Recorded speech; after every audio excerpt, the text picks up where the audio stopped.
Hey everyone, Zane here, and today we'll show you how to do action figure toy trend on TikTok and Instagram.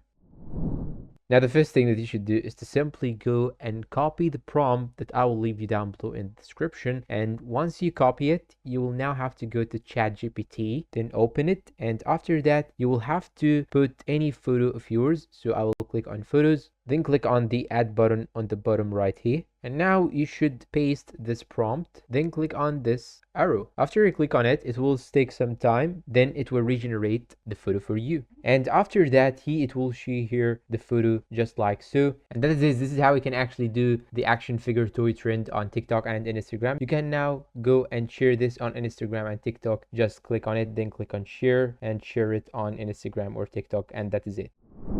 And that's all for today's video. If you found it helpful, please don't forget to support us with like, subscribe, comment, share. Thanks for watching and see you in a new video.